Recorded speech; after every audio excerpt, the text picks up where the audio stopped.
Assalamualaikum dan salam sejahtera. Selamat datang ke channel Seorang Bidah bersama aku Kai. Macam biasa, aku akan cerita pasal bola sepak tempatan. Kali ni aku nak review perlawanan ke-13 Liga Super 2021. Perlawanan terakhir sebelum kita berehat panjang bagi memberi laluan kepada pasukan kebangsaan kita menempuh pusingan kelayakan Piala Dunia dan Piala Asia. Kita mulakan dengan perlawanan di antara pasukan Sabah menentang Kedah Darul Aman. Perlawanan ni berlangsung dalam keadaan hujan yang sangat lebat dan pada minit ke-57 perlawanan ni terpaksa diberhentikan, tertangguh lebih kurang sejam jugalah. Dan disebabkan hujan yang lebat ni, padang bola sepak terbaik di Malaysia bertukar menjadi bendang dan ini memberi kelebihan kepada pasukan Kedah. Biasalah, Kedah memang sinonim dengan padi dengan bendang. Kira ni makanan diorang lah. Kepa Syaman berjaya skor gol kemenangan pasukan Kedah ni. Dan yang paling rarenya, player-player Kedah celebrate dengan buat sliding. Terutama Bonai buat sliding ala-ala Superman. Macam main petang-petang dekat kampung. Perlawanan seterusnya UiTM menentang Kuala Lumpur City. Dalam match ni ada jaringan ala-ala Hands of God macam Maradona buat pada Piala Dunia 1986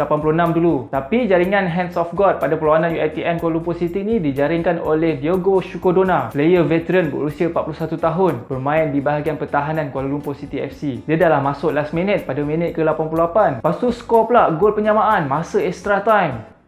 Jadi hero lah Syukur Adan ni. Obviously kalau kita tengok replay, memang gol ni sepatutnya dibatalkan lah. Memang terang-terang kena tangan Syukur Adan ni. Dan keputusan referee pada malam tu boleh dipersoalkan. Dia walaupun berada di posisi yang betul tapi gagal membuat keputusan yang tepat. Dan keputusan ini sebenarnya memberikan impact yang besar jugalah dalam perlawanan ni. Gol penyamaan tersebut telah merompak kemenangan pertama UiTM FC. Kesian juga dekat UiTM FC ni. Selain keputusan referee dalam perlawanan UiTM tentang Kuala Lumpur City FC tadi, ada lagi satu referee yang buat keputusan yang agak kurang tepat lah dalam perlawanan Penang menentang JDT. Dalam perlawanan tu, Casagrande berpeluang untuk merapatkan kedudukan, tapi gol tandukan Casagrande pada minit ke-79 dibatalkan oleh referee sebab di mata referee berlaku kekasaran terhadap Farizal Marlias. Aku rasa kalau jaringan tu dikira, ia tak memberi impact yang besar sangat lah. Itu sekadar jaringan sagu hati lah. Sebabnya dalam perlawanan tu, Penang memang tak boleh main lah. Main bersepah-sepah, tak settle down walaupun main di tempat sendiri. Tak sama macam pertemuan dengan JDT sebelum ni. Perlawanan pada masa tu fight-fight, tapi pada malam ni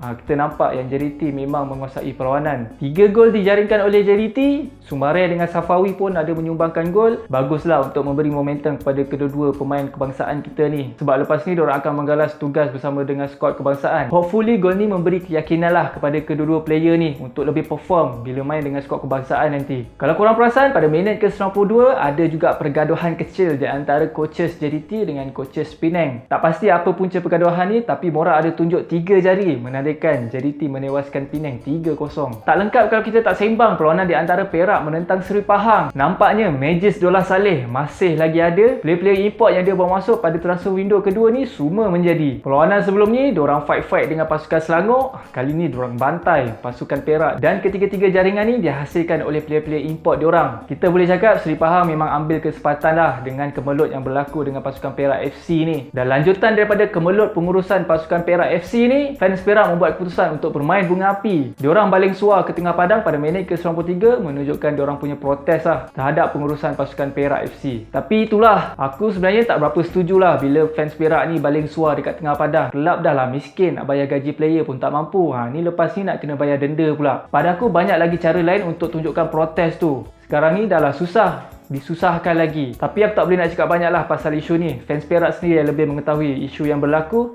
Ikut demo lah nak buat apa. Cuma diharapkan Perak FC ni tak terkubur je lah. Selain fans Perak yang buat protes, fans pasukan pokok Melaka United pun buat protes juga di 10 malam terakhir Ramadan ni. Protes ni mungkin disebabkan prestasi semasa pasukan Melaka United. Kalau bab pengurusan sepatutnya tak ada masalah lah, sebabnya pasukan Melaka United ni baru je diambil alih oleh satu company sarung tangan, Ken Team Sdn Bhd. Macam kita tahu, pasukan Melaka United ni memang jarang-jarang lah menang. Dan sekarang pun dah join UiTM dalam kelompok hina Liga Super 2021, antara calon yang bakal terjerumus ke Liga Perdana pada musim depan. Kedudukan top 4 pula sama macam perlawanan ke-12 sebelum ni. JDT mendahului, lepas tu Terengganu, Kedah, Penang. Untuk top scorer masih diterajui oleh Ifah Dayo dengan 13 gol. Tambah 1 gol kali ini lepas menjaringkan penalti menentang Terengganu. Di kedudukan kedua, Bergson dengan 11 gol. Tambah 1 gol juga. Dan kita tak pasti status pemain ni dengan pasukan JDT. Sama ada akan disambung loan atau diberi kontrak ke, tak pasti macam mana. Sebab sepatutnya dia punya tempoh loan 4 bulan tu akan tamat pada penghujung bulan 5 ni. Kalau Bergson tak akan bersama dengan JDT lagi, nampaknya Ifah Dayo akan selesa lah sebagai pendahulu top scorer Liga Super 2021 ni. Man of the match untuk perlawanan ke-13 ni aku bagi Kenny Atiu. Baru main 2 game dengan Seri Pahang, dapat skor 2 gol. Dan dia pun baru je sampai dekat Malaysia, baru je kenal erti bola sepak Malaysia ni. Tapi berjaya menyelesaikan diri dengan cepatlah bersama dengan pasukan Seri Pahang dan dalam environment Liga Malaysia. Itu saja untuk review perlawanan ke-13 Liga Super 2021. Kita relax dulu Liga Malaysia, kita layan pula skor kebangsaan. Nak tengok sama ada kita akan layak ke Piala Dunia atau Piala Asia tak. Hopefully layak lah kan. Assalamualaikum dan salam sejahtera. Bye-bye.